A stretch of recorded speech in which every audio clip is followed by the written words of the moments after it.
예, 관광자원해설론 3주차 네 번째 동영상입니다. 세 번째 동영상을 찍는 와중에 또 전화 문자가 와가지고 부득이하게 멈추고 다시 진행을 합니다. 제 기억이 맞으면 피지 갔을 때 모자 쓰지 말라는 거, 그 다음에 음식은 어떤 걸 먹어야 되고 어떻게 해야 되고, 그 다음에 그 안에 가서도 손짓이나 그런 걸 할 때 조심해야 되는 걸 얘기를 해준다고 말이에요. 교수님, 그게 왜 중요한? 예, 그러면서 그들의 문화를 존중하게 해주는 거죠. 그들의 문화, 고유 문화도 자원입니다. 맞죠? 그들의 고유 문화도 자원이에요. 그 자원을 관리할 수 있는 걸 해주는 거예요. 그러니까 첫 번째 목적은 뭐라고요? 경험을 풍요롭게. 두 번째, 자원을 관리하는 역할을 하는 거죠. 자, 세 번째는요.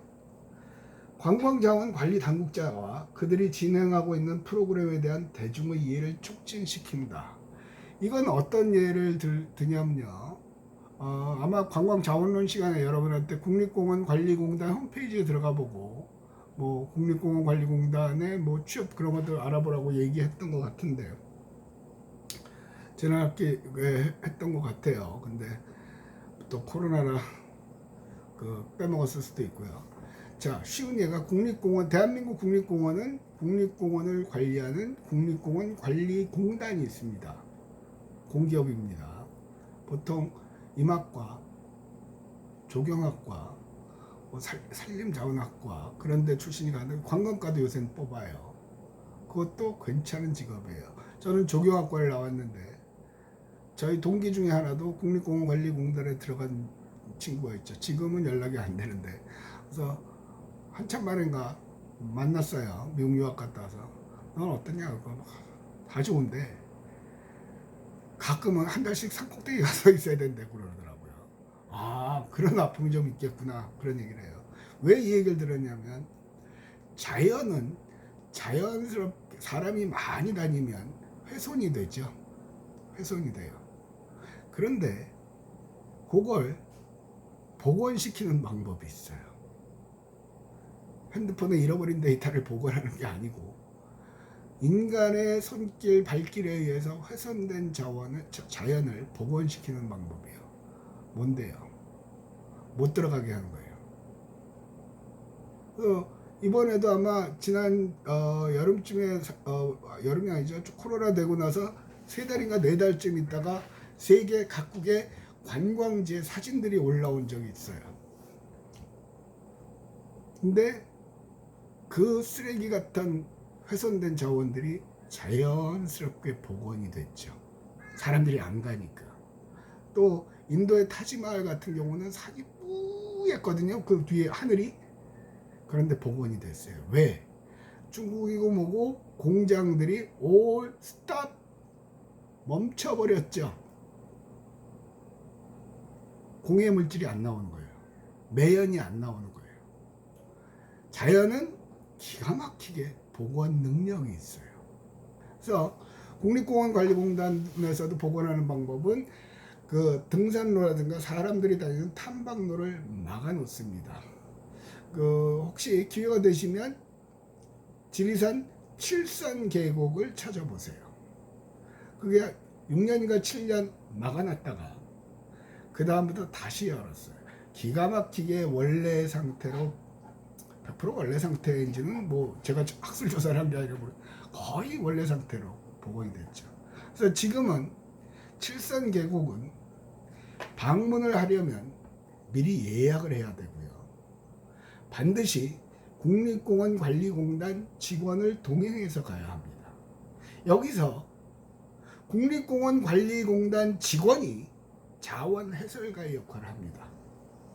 그러니까 아직까지 이 분야는 딱히 전문 자격증이 없어요. 부산에서 관광자원 해설가가 되고 싶으면 부산은 누가요? 주로 시니어들한테 그런 자격증을 줘요.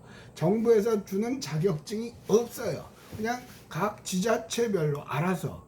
그런데 부산 같은 경우는 부산시에 거주하는 50대 이상인가요? 그 사람들한테만 교육을 받고 자격을 줘요. 그러니까 그 얘기는 아직까지는 여기는 무궁무진한 무주공산, 주인이 없는 빈산이에요. 누가 들어가서 깃발 꽂으면 그게 내 거 되는 거예요. 그래서 경쟁이 없다는 얘기는 성공할 확률이 높다는 얘기죠. 사전에 미리미리 조금씩 지식을 갖고 있으면, 뭐 관광 안내사라든지 뭐 그런 자격증은 있어요. 관광 통역 안내사라든지 그거 있다고 그래서 딱히 유리한 건 없고요. 말 나왔으니까 말인데, 초창기에는 관광 영어 수업을 하기 때문에 옛날에는 영어로 안내하는 가이드를 한번 아르바이트를 해봐라 그랬거든요. 역시 거기도 하는 사람이 없어요. 그래서 그때 당시에는 그렇게 얘기를 했어요. 처음부터 그런 회사도 없고 하니까 어떻게 하냐면, 네가 돈 벌 생각 하지 말고 영어를 배우겠다는 생각으로 뭐 페이스북이나 그런데, 인스타나 그런데 올려가지고 외국인 관광객이 오면 안내해주는 역할을 해라. 그 대신 비용은 없고, 지하철을 타면 지하철 비용은 네 건 니네가, 내 건 내가. 밥 먹으러 가면 네 건 니네가, 내 건 내가. 만약에 여러분이 차를 갖고 한다면 기름값 정도는 받아도 되겠죠. 그렇게 해서 시작을 하면 그것도 괜찮은 창업 아이템이에요. 근데 우리는 그냥 관광버스 태우거나 아니면 2층 버스 태워서 쫙 도는 거죠. 2층 버스 타면 거기도 자원 해설가가 있어요. 비디오로 돼 있는 거. 전문 해설가가 굉장히 부족해요. 그러니까 이 분야는 자기가 들어가서 개척을 하면 되죠. 어쨌든 두 번째 목표. 세 번째는 관광자원관리당국자 얘기를 왜 국립공원을 갖고 얘기를 했냐면요. 설명을 하면서 왜 안식년 제도가 있는지, 그러니까 5년 지나면 1년 쉬게 한다거나 회선염 쉬게, 그것들을 설명을 해주고요. 우리 국립공원관리공단에서 어떤 프로그램을 하고 있다는 건지. 교수님, 그 국립공원만 할 수 있는 거 아닙니까? 아니죠. 부산시 같으면, 부산시를 관광을 한다 그러면 자원에서는 부산시에서는 어떤 역할을 하고 있는지 충분히 되죠. 사찰을 간다고 치면 사찰에 어떤 프로그램이 있는지, 뭐 템플스테이도 있고요. 또 이런 사찰 관리를 위해서 그런 거 낙산사에, 저기 강원도 양양 낙산사에 화재가 났었죠. 그러고 나서 난리를 쳤죠. 근데 대한민국의 고찰들이요, 보물들은 화재의 무방비 상태입니다. 그냥 불나면 홀딱 타는 거예요. 그리고 제거를 하는 거죠. 근데 그러면 가치가 상실이 되죠. 일본은 우리보다 목조 건물이 더 많죠. 더 오래돼 있죠. 그 건물 내부에도 스프링클러 시스템을 했습니다. 참 재난에 관한 한 부러운 나라고 잘하는 나라예요. 우리는 남대문도 태워 먹었죠.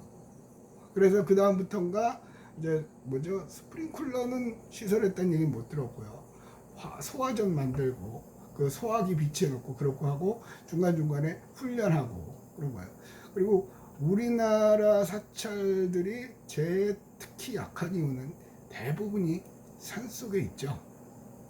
조선시대는 숭유, 억불, 저희는 배불 숭유라고 그랬거든요. 불교를 배척하고 유교를 숭상한다. 근데 요즘 교과서는 숭유, 유교를 숭상하고 불교를 억제한다, 그렇게 나오는 것 같아요. 그것도 조금씩 바뀌어 나가니까. 그런 정책으로 인해서 도심지에 있던 사찰들이 다 쫓겨났죠. 그래서 어디로 들어갔어요? 산속으로 들어갔어요.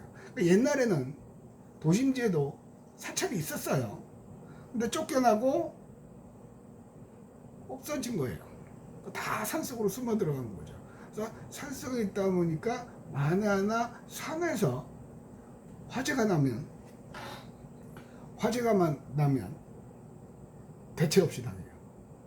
그러니까 사찰을 해설하면서도 사찰에서 어떤 걸 하고 있다. 그러니까 이런 면에서 교육적인 효과가 크다라고 얘기를 하는 거예요.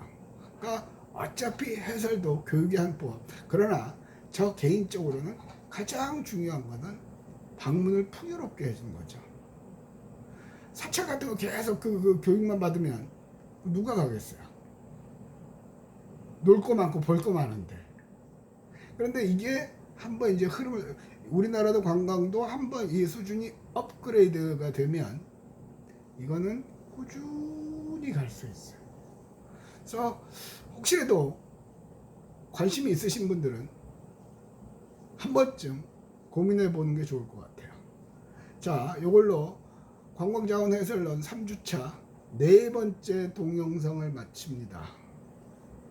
네 번째 동영상을 마치는데 과제를 안 냈네요. 그죠? 과제를 뭘 낼까요? 리포트를 안 내버렸어요. 자, 그러면 단답형으로 해야죠. 교재에 보면 관광자원 해설 목적 3개를 얘기했단 말이에요. 방문이 풍요롭게 해야 되고, 자원관리의 목표를 달성하고, 관광자원 당국자 그들이 진행하는 프로그램에 대한 대중의 이해를 촉진시킨다고 얘기했거든요. 이거는 누가 얘기한 관광자원 해설의 목적인가? 교재에 의하면 이름은 두자예요. 초성만 얘기하면 시읒, 피읍이요. 그거를 제출하시면 되고, 수강정정 기간이 끝나서 제출 기간은 일주일 이내로 줄어듭니다. 그 이후에 연장해 주세요. 그런 메일은 보내지도 마세요. 자, 어쨌든 이걸로 관광자원 해설론 3주차 네 번째 동영상을 마치도록 하겠습니다. 안녕.